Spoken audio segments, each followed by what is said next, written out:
Good evening, Zimbabwe. This is Change Radio News. Today is Thursday, the 1st of May, 2025. The news read by Josephine Muchabayiwa. Here are the news headlines. President Nelson Chamisa says he's strong and hopes to launch a new political party soon. Citizens say they have nothing to celebrate on Workers' Day. Lecturers continue protesting against low salaries at the University of Zimbabwe. And now for the news in detail. President Nelson Chamisa yesterday said nothing will stop him from fighting for change. He said this while thanking those who attended the funeral of his young brother in Bikita.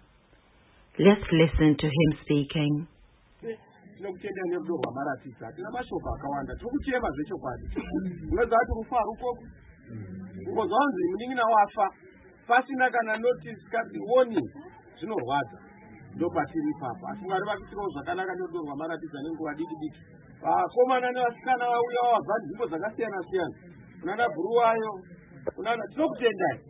Ini mozanda andiri mfundisika wezekereke zedu zemunyika baba wakosera ndo panati amufundisi ndambosiya semufundisi anombosendeka magemenzi alunongoona chero kwawakagara wakasendeka magemenzi madhikoni vanenge varipo ongomokaita madhikoni unokaita madhikoni chechi yakaputswa When I'm about to go back to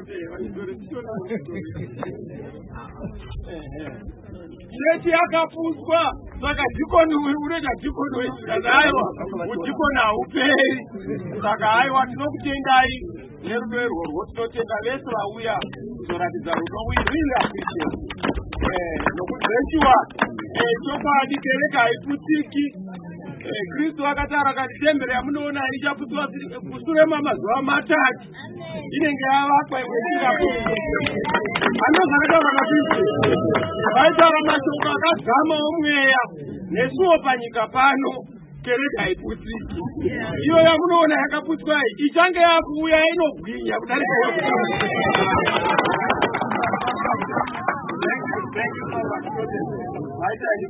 maita basa tinotendeka. Thank you. Tinotenda maita enyu basa mwari vakuitire zvakanaka. Tinotenda zvikuru mama sipo tinotenda maita basa. Today, workers across the world are celebrating their day, the Workers' Day. However, the citizens across the country said that there is nothing to celebrate on Workers' Day since many have no jobs and those working are not paid enough. Our reporter gives what President Nelson Chamisa said today. President Nelson Chamisa has paid tribute to Zimbabwean workers, saying they continue to suffer under extreme poverty and hardship. In his Workers' Day message, Chamisa said many are jobless, while those employed earn wages too low to survive. He said the working class has been reduced to poverty, with civil servants, nurses, and university lecturers struggling to make ends meet. Chamisa warned that the mass exodus of professionals is weakening the country's economy. He promised that a new government under his leadership would restore workers' dignity, create jobs, reform labor laws, and protect pensions. Chamisa also pledged to fight corruption, saying Zimbabwe has enough resources to provide decent wages and conditions for all workers. He ended by calling for unity, saying workers of the world unite. Reporting for Change Radio in Harare, this is Majaham Kamlandaba. Representing the Young Task Force, Bruce Moyo also said that it is up to the young people to fight the current government and bring a government that can create employment. Let's hear him speak to Change Radio. Thank you very much, my brother. Today we celebrate the brave, the dedicated working class in Zimbabwe who have stood the test of time, regardless of economic hardships, earning peanuts that are below poverty line. They've stood to work for their children, for their families, and to grow this country's economy. Though we know that their monies are being stolen by this corrupt regime and its ganandas, but we celebrate our vendors in the streets who are now the backbone of this country's economy. The informal sector, we celebrate them regardless of them being chased away by police, by the state, that is failing to open industries. Instead, they are closing more industries and opening more churches that are now becoming a vehicle to loot people's money. But we celebrate our vendors in our informal sector for braving up. However, we understand that this country is at a stage that more than 300,000 students graduate from colleges, but there's no industry to consume them. There's no working place to consume them. So we as young people, we celebrate the working class, but we mourn our unemployed graduates. We mourn our unemployed young people in every ghetto that have defaulted to drug abuse and other means to survive. Because this government promised us 2 million jobs in 2018, but they lied. Up to now, not even one job that has been produced for young people. The National Development Young People, the National Youth Development Fund, which is supposed to support young people in terms of entrepreneurship, it has been utilized to support the political endeavors and agendas. It has funded the Zimbabwe Youth League, which shows the misdirection of this government, which shows that the government is not for the people, it's against us, the people. It's just for its interest, which is to stay in power for a long time. So the call for us as young people to organize ourselves, to organize the society and make sure that we push back and we remove this government from power and put the government that we value the interests of the people, create employment for the young people. Remember, we are the backbone of this country in terms of the population number. We comprise of about 67% of the population of Zimbabwe, yet we have more than 90% of young people who are not employed in Zimbabwe. Unemployed graduates are also who are going outside the country looking for greener pastures. Meanwhile, the University of Zimbabwe lecturers have continued to strike over low salaries. Speaking to the media yesterday, Munyaradzi Gwisai said that there are no classes taking place and the marking of exams has also been suspended. Let's hear him speaking. So no real lectures are taking place, no marking of exams is taking place. Lecturers have withdrawn their phones, they have withdrawn their laptops, and as we go into the coming week, the strike continues. It's something that we do not feel proud of, because we are parents. These are our children. We are lecturers. These are our students. So we believe that this matter must be addressed as a matter of urgency, so that the university is brought to normalcy. And also, as I've already said, do we have to wait until the 14 other universities join so that even more students suffer, even more parents suffer? So we hope that the ticket has sent a message, and we hope that the university management, as well as the Minister of Higher Education, Dr. Shava, as well as the Chancellor of the university, President Mnangagwa, will respond. We believe the money is there. We have seen people like Chivayo dish out car after car, worth 250,000, 300,000. So we've seen these people dish out all these amounts of money.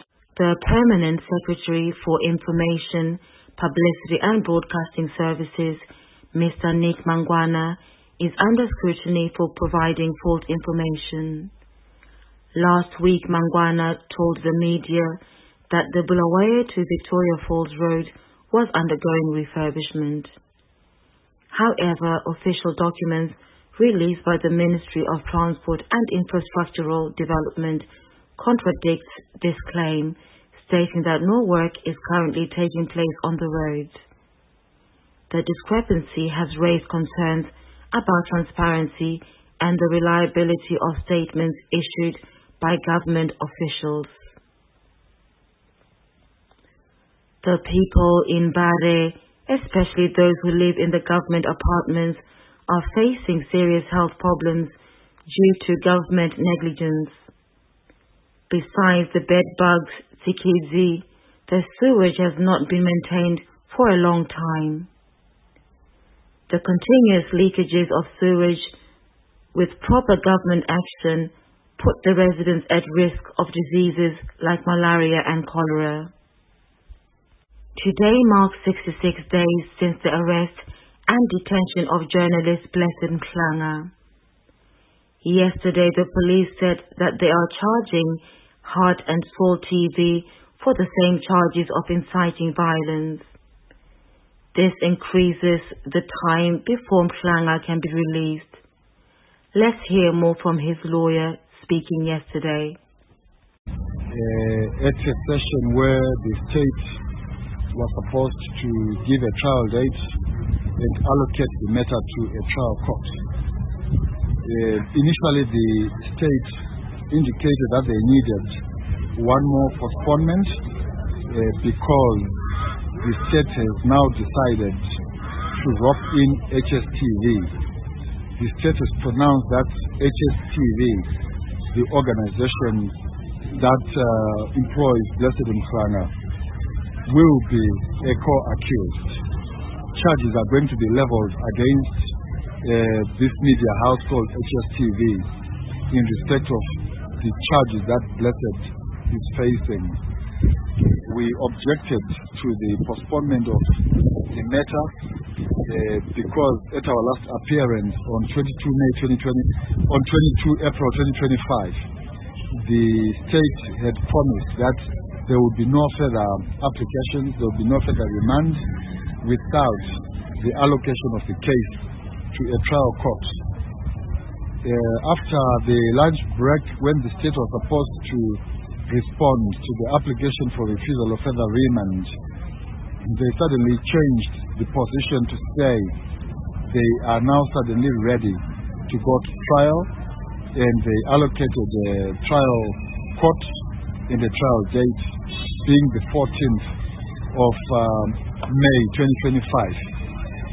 Despite our indications that the lawyer of choice for Blessed Mhlanga will be out of the country, the state insisted that they will not budge, they will not make any concessions, they will stick to the 14th without any regard whatsoever to the circumstances of the accused person or of his legal representative.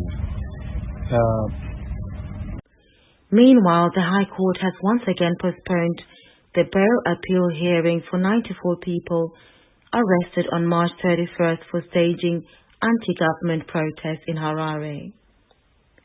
The hearing was delayed after prosecutors asked for more time to call the investigating officer to support their case against bail. A previous delay was due to missing court records.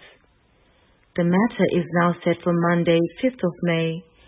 Only 4 Minyaradzi Majiriri and 3 women were granted bail, while the rest remain in custody.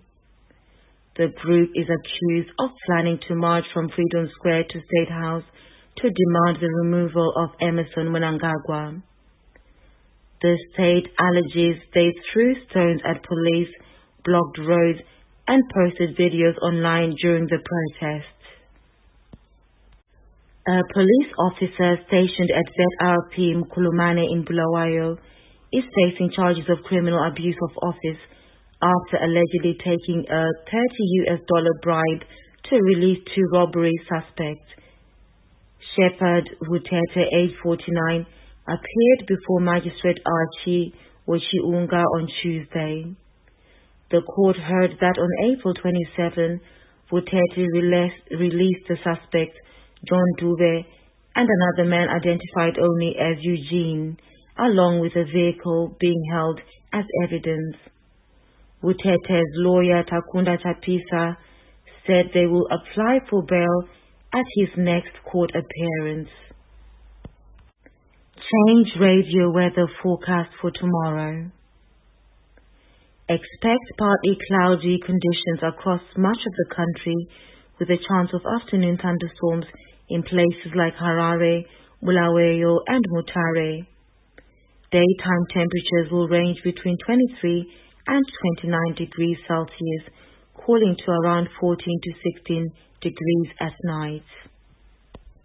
In international news, Namibia.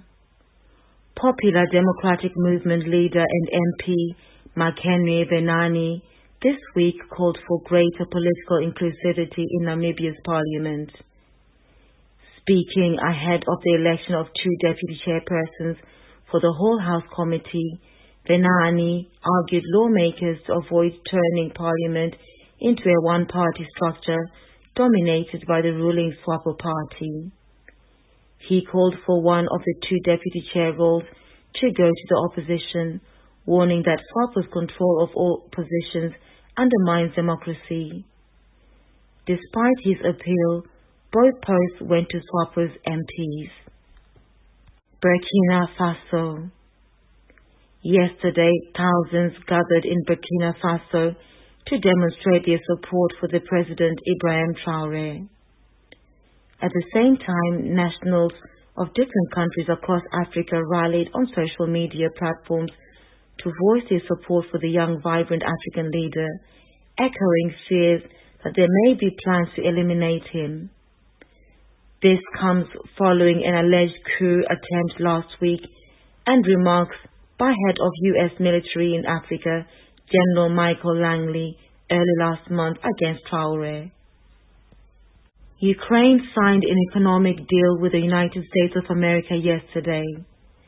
This comes in the face of increasing pressure by United States President Trump for compensation for the support provided by the United States to Ukraine in its long-drawn war with Russia.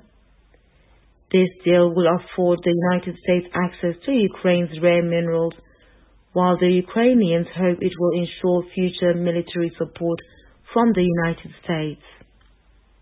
In sports news.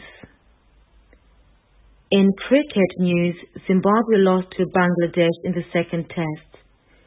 Bangladesh won by the innings and 106 runs. The test series ended 1-1. The FA confirms transgender women will no longer be able to play in women's football in England from June 1, following the material change in the law announced by the Supreme Court on April 16.